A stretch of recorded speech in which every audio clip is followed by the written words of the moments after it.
تھا، میں نے بھی اس سے یہی کہا تھا آپ 8 بجے تک رک جائیں، 8 بجے ڈاکٹر کا راؤنڈ ہے، وہ آپ کو ڈسچارج کر دیں گے۔ پھر کیا بولی ماما بھی، پھر یہی مجھے ڈانٹ دیا، میری خاموش ہو گئی۔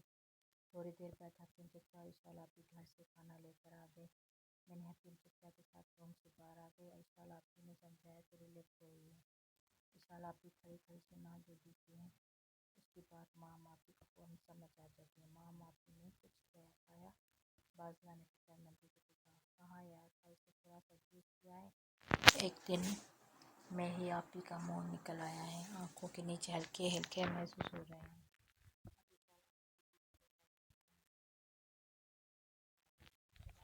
بھائی کی مومنہ نے بازلا کو تفصیل بتاتے ہوئے اپنے یہاں پوچھ لیا۔ وہ آپی سے بھی آگے ہیں، عصر کے بعد تھوڑا سا سلاد فروٹ چاٹ کھلائیے۔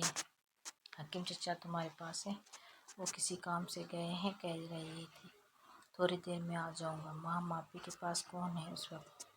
تم بھی کمال کرتی ہو بازلا، کتاب کو سوال بھولتی نہیں اور باتیں بھول جاتی ہو۔ بتایا تو تھا اشال آپی ہے۔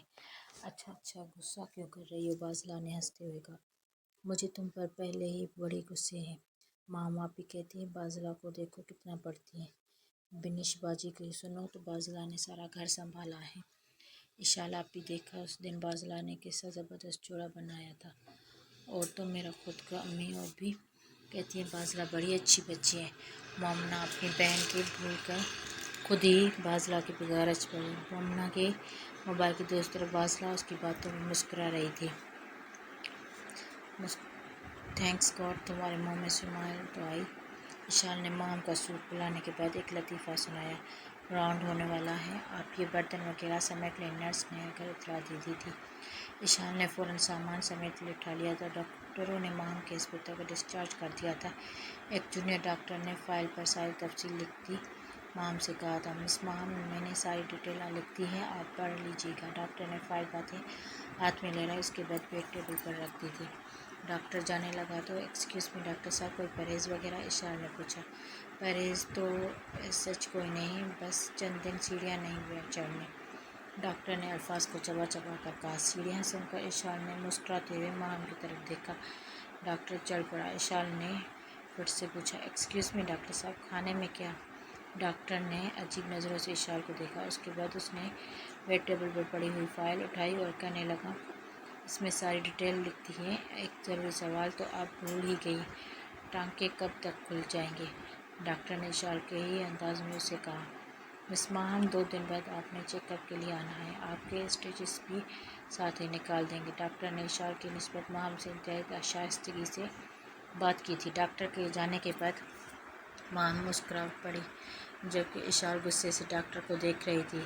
اشال غصہ تھوک دو اور میری بات کان کھول کر سن لو، مجھے ہر حال میں اپنے روم میں جانا ہے۔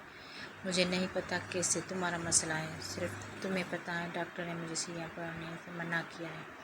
واہ جی واہ، یہ جو تمہاری سسٹر ہے وہ پاگل نہیں بلکہ ڈاکٹر بن رہی ہے۔ تمہاری امی بھی اتنی سیدھی نہیں جو اسٹوری بنا دوں گی، اس پر یقین کر لیں گے۔ امپاسبل مام چودھری، امپاسبل، یہ ناممکن ہے۔ بیگ صاحب میں نے سال پہلے ہی کہا تھا، آج بھی کہہ رہا ہوں، آپ نے محبت کے چکر میں اپنا ایک قیمتی وقت ضائع کر دیا۔ جتنا وقت آپ نے محبت کو دیا ہے اتنا بزنس کو دے دیتے، سال میں کہاں سے کہاں پہنچ جاتے۔ اب بھی واپس لوٹ آئے۔ مام چودھری کسی قیمت پر آپ کو نہیں مل سکتی، دماغ خود ہی بیگ صاحب کو سمجھا رہا تھا۔ مزمل مونک چیئر پر بیٹھا ہوا وال کلاک کو دیکھ رہا تھا۔ چیئر کو موو کرنے کے باوجود بھی مزمل سال پہلے والی جگہ پر ہی بیٹھا تھا۔ وقت کی گردش بھی اس ماہم کے قریب نہ کر سکی۔ ناممکن صرف وہی ہے جو انسان ناممکن سمجھتا ہے۔ دل نے دبے لفظوں کے ساتھ اپنی بات کا آغاز کیا۔ تو ناممکن ممکن کر کے دکھاؤ مسٹر ہارٹ، تو میں تمہارے ہاتھ میں بیعت کر لوں گا۔ نہ دل کچھ کر سکتا ہے نہ دماغ، جب تک انسان خود نہ کچھ کرنا چاہے۔ دل نے اپنا گزارش پیش کی۔ مسٹر ہارٹ لیکچر مت دیں، سولوشن بتائیں۔ دماغ نے دل پر طنز کیا۔ مزمل صاحب دعا کرو دعا۔ دل دعا کے بجائے مزمل سے مخاطب ہوا۔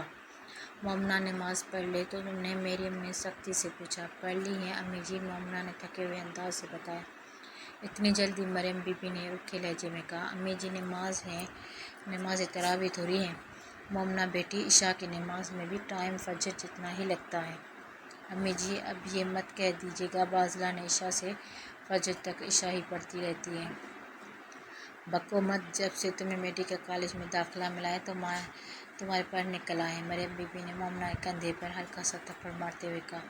امی جی، تایا جی کی طرف سے کوئی بھی آپ ہی کو پتہ کرنے نہیں آیا۔ آپ نے مجھ سے فون بھی کروایا تھا۔ مومنہ حکیم صاحب کے گھر اور گلاب خان کے ہوتے ہوئے تیرے تایا جی کی ضرورت نہیں، وہ تو انہیں اطلاع دی تھی۔ بیت میں اعتراض کرتے ہوئے اپنوں کے ہوتے ہوئے بیٹی کو گیروں کے ساتھ ہسپتال لے گئے۔ ابھی تھوڑی دیر پہلے تیرے تایا جی کا فون آیا تھا، کل آ رہے ہیں، ماں ہم کو پتہ بھی کریں گے اور شادی کی تاریخ بھی مانگیں گے۔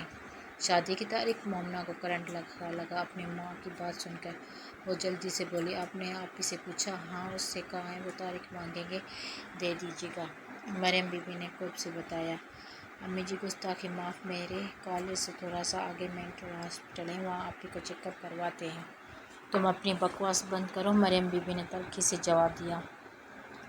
امی جی ایک بات کہوں، ان کی محبت گونگی بہری نہیں، ماں ہم سب گونگے بہرے ہیں، 3 گھرانے سب کے سب گونگے بہرے بنے ہوئے ہیں۔ مریم بی بی نے غور سے مومنہ کو دیکھا۔ آپ خود ہی کہتی ہیں میں بچی نہیں ہوں، آپ کا کیا خیال ہے؟ آپ مجھے اور وشال آپی سے خود کہیں گی، ماں ہم کو تو اتنا دنوں سے سہارا دے کر اس نے کمرے میں چھوڑا۔ امی جی ایسے مت دیکھیں، آپ نے کبھی سوچا ہے اگر یہ بات 3 گھروں سے نکل کر معراج کے 300 گھرانوں تک پہنچ گئی تو پھر کیا ہوگا؟ لوگ باتیں بنائیں گے، آپی کی عزت خاک میں مل جائے گی، وہ بدنام ہو جائیں گی، پھر کون کرے گا ان سے شادی؟ مزمل بیگ کرے گا تمہاری آپی سے شادی؟ اللہ کو پتہ نہیں کیا منظور ہے، سال بھر ہو گیا بنیش کی شادی کو، اس کو بیٹا بھی پیدا ہو گیا، پھر تیری آپی بدنام نہ ہوئی۔ امی جی یہ آپ کیا کہہ رہی ہو؟ مومنہ نے حیرت سے کہا۔ ٹھیک کہہ رہی ہوں، میرا اختیار صرف اتنا تھا کہ میں اسے رشتے سے انکار کر دوں، وہ اختیار بھی تمہاری بہن نے مجھ سے چھین لیا ہے۔ اپنا اختیار وہ استعمال کرتی نہیں، پھر کیسے اس کو شرابی سے جان چھڑواؤں؟ بیشتی تیرے ابو نے ہمیشہ تندرستی اور عزت کی دعا مانگی تھی، ایک بار مجھ سے کہنے لگے، مریم بدنامی اور بیماری دونوں ہی بری چیزیں ہیں، پر بدنامی جو ہے جو بیماری سے بھی زیادہ بری چیز ہے۔ بیماری کے بعد تو شفا مل جاتی، بدنامی کے بعد تو شفا بھی نہیں ملتی۔ میں نے سوچا تھا بدنام ہوگی تو تیرے تایا جی رشتہ توڑ دیں گے، تب مزمل بیگ سے نکاح کروا دوں گی۔ لگتا ہے تیرے ابو کی دعائیں کام آ رہی ہیں، ورنہ اس دور میں تو منٹوں میں ساری دنیا میں خبر پھیل جاتی ہے۔ سیریس میں آپ کو بھی سمجھ نہیں پائی، آپی 1 سال سے ایک لڑکے کو دیکھ رہی ہے، آپ کو پہلے دن سے سب کچھ پتہ ہے، آپ پھر بھی خاموش ہیں، کیوں؟ یہ بھی تو غلط بات ہے، میں نے کب کہا کہ یہ صحیح ہے؟ ہم گوشت پوشت کے انسان ہیں، صرف اس کی رحمت کا ہی آسرا ہے۔ جہاں تک اس دونوں کی بات ہے تو انہوں نے آج تک ایک دوسرے سے بات بھی نہیں کی۔ آج کل کے لڑکے تو پہلے پکڑتے ہیں، ہاتھ پیر میں دیتے، بات نہیں کی تو سب جائز ہو گیا، مومنہ نے تیکھے انداز میں پوچھا۔ مومنہ مجھے بھی تیری سمجھ نہیں آ رہی، تیرے یہ چبھتے ہوئے سوال، میری ماں بھی ہوں، کسی کی بیوہ بھی، میں تو صرف اتنا چاہتی ہوں کہ میری بیٹی